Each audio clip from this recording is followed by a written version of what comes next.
Hello, my name's Kim. I've been coming to Creative Support for about a year now, and I really enjoy coming because I'm meeting new people. At first, I felt like I had no confidence, but I've started to build up my confidence since I've been coming and meeting the new people. I think it was because of my mental health, really. Like, it takes my mind off all my problems while I'm doing the creative activities.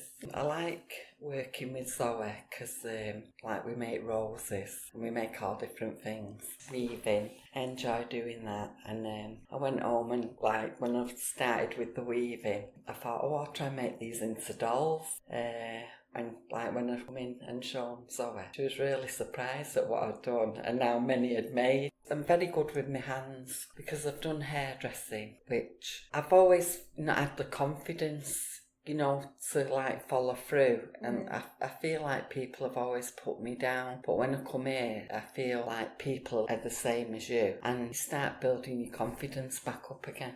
I can turn my hand to anything and I seem to be able to do it. Anything creative or making cakes or cooking. I've done it from being young because what happened, I lost my mum when we was 10 years of age. So we used to stay at my nana and granddad's at the weekend. There was me and my 3 sisters. And she used to show us how to cook stew, tater ash and put crust on it and all like that. So I've never forgot. And so I make things like tater ash pie. And when I first got married, I didn't know how to cook meat. So, it was my sister-in-law that taught me how to cook meat in the oven. Because we had no mum. I wasn't shown, I can make roast dinners, I make stews, curries. I can make anything really. If my family and my friends come to visit me, I always make a dinner for them. Make them welcome. So your sisters then, are you close? Very, very close. I lost one about 2 years ago. She had lung cancer. And it was very upsetting, but we wasn't very close to her, but it still really upset me, And then my other sister, she had the COVID and she nearly died, and God, it devastated me and my other sister. She's a fighter and she's overcome it because she was on an oxygen machine and everything, and we didn't think she was going to pull through. It was devastating for us, Anyway, now she's like the soldier she's like the older one. She's the eldest now, but the one that died before she was the eldest. But my youngest sister, she's got mental health problems like me. I think it's because we lost our mum when we were young. Also, I lost my first baby. And so I've had a lot of trauma in my life, but I've got to try and get over it. So that's why I like doing the creative thing. I've surprised myself really because everyone always says, that's good, Kim, and I think it's rubbish. Yeah, I think it's rubbish what I'm writing, and they say, no, it's really good. One fella, he said to me last week, he says, Kim, you should start writing in a book at home, writing down things, and he said, you're very good at it, the way I word it, and because what it is, my first husband, he knocked all my confidence out of me, and I went to college, and I learned my hairdressing, and I found that I got my confidence back because I achieved. And I didn't think I could do it. I really thought I was daft. But because I have got a lot of qualifications, I know I'm not daft. Also, when I was at college, I was doing portraits. And I enjoyed doing that with charcoal and chalk. I was getting good at it really, but I stopped doing it, and you need a lot of practice. But I seen this lady doing a portrait in the class, and I wish I could draw like that. So she says, all it is practice, which I didn't know, I went to different classes with my mental health, I enjoyed it as well. And I've always done the creative things, making cards, and I've also done voluntary work in a church, with children, because I've done media makeup and theatrical makeup at college. So I've done all that, and I never thought I was any good. But what I used to do, I used to practice on my mannequins at home, and I took photographs of what I was doing to keep me with the interest in it. I could see how I was improving with the photos. At first you start off not very good, crap, you know what I mean? And then you think, it's looking good.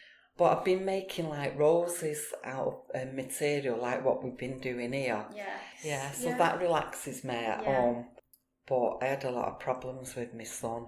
I was just breaking down, you know, when I was coming in here. My other son asked him to go, and I've come on a lot better this last week. So I feel a lot better since I've been coming in. Claire just says I can see the difference in you this week. Yeah, so I feel a lot happier. So your other son helped you? Yeah. Is he a bit more supportive? Yeah, he's very supportive. But when he was young, he had ADHD.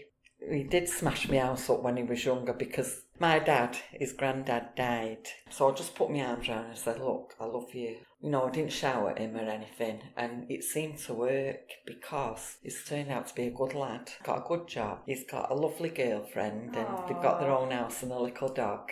Like I said, I learnt the hairdressing when I got older because my friend said to me, do you fancy going to college or to do hairdressing? So I've always wanted to do it. So I said, yeah, I'd like to do that. And I did it. But I've never been successful in a salon or whatever because I think my nerves were so bad and I was always shaking and things like that. And I felt like I didn't have the proper confidence to do it. So when I done the media makeup, I got me interested in doing the mannequins and face painting. Yeah. I loved it at college, but I think when we was younger, my dad, I loved him and everything, but he was very strict with us, you know, because he was brought up rough and ready. So we used to live in Collier's Flats and it was dead rough and everybody was always fighting and everything. Yeah. You had to fight because if you didn't fight, you'd get more bullied. So my sister used to send me out to fight.